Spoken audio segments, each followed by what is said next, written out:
Olá pessoal, vamos à pergunta de hoje. Como você imagina que seu ou sua companheiro ou companheira ideal deva ser? Algumas pessoas têm algumas elucubrações e um ideal acerca do companheiro que é algo surreal. Pensam em um príncipe, uma princesa, perfeito, perfeita, maravilhosa, que aceite tudo, concorde com tudo, ou então alguém que faça as coisas, as atividades do asseio do lar. Tem alguns homens que dizem assim: eu quero uma mulher que cuide de mim, que come minhas roupas, que lave minhas roupas, que deixe a casa limpa. Você quer uma empregada doméstica ou uma diarista? Sem nenhum demérito a essas duas profissões, porque eu considero uma das mais desafiadoras que há, porque trabalho de casa nunca acaba, sempre brota, brota e brota e brota. Termina de lavar a roupa, daqui a pouco tem que passar essa roupa, boa parte dela, porque nem tudo é a malha que simplesmente tira do varal e guarda, enfim. Quem é dona de casa, as que trabalham dentro, sabe muito bem do que eu estou falando. Então é aquela pergunta, né? Fazendo aqui um momento de mudança da temática da pergunta. Às vezes perguntam assim: você trabalha fora? Eu encorajo você, que é dona de casa, a dizer: não, trabalho dentro, trabalho muito, trabalho em um dos trabalhos mais desafiadores que há, que é de cuidar da casa, ou cuidar do lar. Que há até uma diferença nisso. Se você procura um companheiro ideal, você deve se preparar para de vez em quando ser decepcionado. Sabe por quê? Porque ninguém agrada a ninguém 100% do tempo. Não existe isso. Eu encorajo você a criar boas expectativas, saudáveis, em equilíbrio. Isso é ótimo. Agora, se você quer casar, pense bem antes de fazer isso. Conheça a pessoa com a qual você está se relacionando agora, como é que ela reage em momentos de pressão, como é que ela trata os pais dela. E quando eu falo ela, significa pessoa, então homem ou mulher, não importa o sexo. Veja, analise isso. Que opiniões que ela tem a respeito de assuntos diversos. Pare para ouvir, ouvir, ouvir. O problema é que muitas pessoas estão muito carentes. E elas começam a falar, falar, falar, falar e não querem ouvir. E elas entram enrascadas. Casam com psicopata, com pessoas problemáticas, que têm um péssimo caráter, e aí depois querem se sair dessa bagunça na qual elas mesmas se meteram. Porque você tem a responsabilidade de colocar isso na balança. Enquanto está namorando, a maioria dos casais é aquele romance, aquela e vai tecendo elogios, meu amor para cá, meu amor para lá. E eu já disse isso anteriormente em um outro vídeo aí, e vou dizer agora que o amor não é um sentimento, é uma decisão.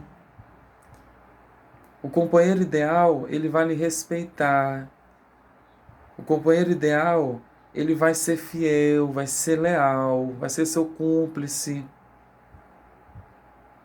Esse é o companheiro ideal, que tem essas características. Vai honrar com a palavra, não vai querer ter sempre a razão.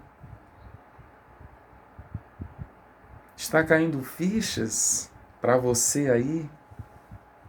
Essa é a questão. Gente, eu acho lindo. As pessoas vão para o casamento. Eu já cantei em casamentos. Me sinto muito grato por isso. E cada vez que eu olhei aquele momento dos votos, de ser fiel, em toda e qualquer circunstância e ali firmar a aliança, prometer aquilo, a fidelidade, estar juntos até que a morte os separe, eu fico pensando muito a respeito, porque uma das principais escolhas da sua vida é com quem que você vai casar. E o companheiro ideal pode ser que não venham 3 anjos para dizer a você que é a pessoa X. Eu acredito que isso cabe a você fazer essa análise, examinar, se certificar de que você não está entrando numa furada. Talvez você, estou apaixonado, ela já tem 2 filhos.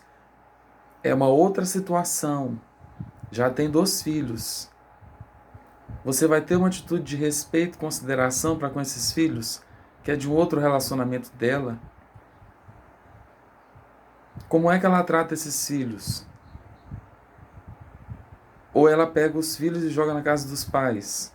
Ou delega a outros a responsabilidade? Ou então uma outra circunstância. Eu quero ter filhos, quero ter filhos. Seu companheiro quer ter filhos? Talvez quer casar com você, mas você já falou com ele sobre isso? Falou com ela sobre isso? Será que quer ter filhos mesmo? Está disposto a ceder, a dar a vez? Está disposto a escutar? É importante analisar essas coisas. Eu não sou casado.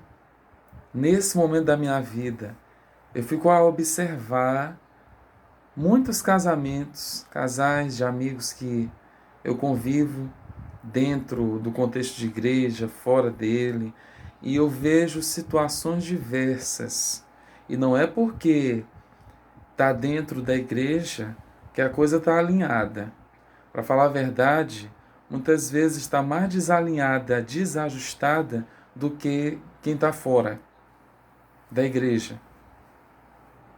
Porque esse pano de religiosidade no sentido de fariseu, de capa, de aparência, essa capa muitas vezes encobre questões de agressão física, até de abuso emocional, do homem para com a mulher e da mulher para com o homem. Isso tudo são atitudes, são comportamentos. E será que isso começou agora? Depois que casou? A pergunta é bem clara: como você imagina que seu companheiro ideal deve ser? Você pode fazer uma listinha com todas as características. Tem que ser alto, moreno, bonito, tal profissão, descrever as características físicas. Faça isso. Faça isso. Agora, lembre-se de colocar atributos de caráter. Lembre-se disso. Porque se você está imaginando somente a beleza física, isso vai passar. Isso vai passar. E provavelmente a outra pessoa que seja mais bonita. E aí o que você vai fazer? Vai trocar depois que a paixão passar? Aquele sentimento de entusiasmo e alguns até palpitações, depois que isso passar, o que vai ficar? É importante avaliar, é importante sondar, descrever, ter o ideal. Sim, faça isso. Faça isso. Descrever os atributos todos. É muito bom. Isso mostra que você tem atitude, que você tem gosto, uma preferência. Muito bom. E lembre-se de ver e de conviver. Tem uma frase, eu concordo com ela em parte, mas no sentido real, isso cabe muitas vezes para que o relacionamento continue de uma maneira saudável, que é assim: antes de casar, abre o olho. Depois de casar, fecha o olho. Porque quando está convivendo, é que você vai saber quem é a pessoa de verdade. No namoro, todo mundo vai se encontrar, a maior parte das pessoas. Se encontra todo mundo arrumado, cheiroso, melhor sorriso. Chega e agrada, lanche juntos. É uma maravilha. Depois é que vem o amor, que é a parte consistente, é a feijoada, sabe? Que é a decisão. Quando não tem aquele sentimento para dar suporte, para dar sustentação a uma ação. Aí é que vem. E eu fico mais impressionado ainda quando se fala do marido se amar a esposa como Cristo ama a igreja. Gente, isso é sério demais. Demais, demais, demais. E por favor, se você ainda está solteiro, deixe de se casar por impulso para que você não tenha mais um casamento destruído de aparência, avacalhado na sociedade. E principalmente se você diz que é cristão, que é cristã. Por favor, faça um favor para si mesmo e para os demais. Eu digo isso porque eu já observei situações e quebra de aliança e confusão, gritaria, baixaria, coisas que provavelmente essas pessoas nem imaginaram como o companheiro ideal deveria ser. E se meter em problemas. E ouça também. Ouça, porque se seu pai, sua mãe, sua tia, sua avó, seu amigo, sua amiga está dizendo, presta atenção, melhor não casar com esse menino, com essa menina, não casa agora, espera mais um pouco, ou então não casa, sai fora, isso é cilada para ti. Não, mas eu vou, vocês não querem a minha felicidade. Esse quadro também eu já vi. E aí depois quebraram o princípio, quebraram a cara. Infelizmente. A boa notícia é que se você já se meteu nessa bagunça, já saiu, ou ainda está nela, você tem a oportunidade de ter um aprendizado de tudo isso. E até mesmo chegar ao ponto de colaborar para que seu casamento seja um casamento saudável. Ou então, de ajudar outras pessoas a não entrar nesse buraco, ou de sair dele. Você pode usar a sua dor, a sua bagunça, ou seja, no sentido da sua experiência, que não foi boa, ou que não tem sido boa, você pode usar isso para fazer seu ministério. Você pode usar. Então, pense, descreva a respeito do seu companheiro ideal, observe, analise e se certifique a respeito dos projetos que ele tem, dos planos, das intenções, motivações que ele ou ela tem a seu respeito. E essa pergunta, ela está voltada diretamente a você que ainda não casou, ou que está solteiro, enfim, você que não está casado. Se você já está, faça algo a respeito do seu casamento. Você é 100%, assim como seu cônjuge, é 100% também responsável pelo casamento de vocês. Ok? Até o nosso próximo encontro. Curta, comente, compartilhe esse vídeo. E desde já, muito obrigado. Gratidão. Toda sorte de bênçãos. Que Deus te dê sabedoria nas decisões, nas escolhas. Busca conhecimento. Tem gente que perece por falta de conhecimento. E ele está colocando aqui o bem e o mal, a vida e a morte. Deus coloca isso diante de nós. E ele ainda diz assim: escolhe, pois, a vida, para que tu e os teus descendentes possam viver. Talvez é porque ainda tenha gente que tem dúvida.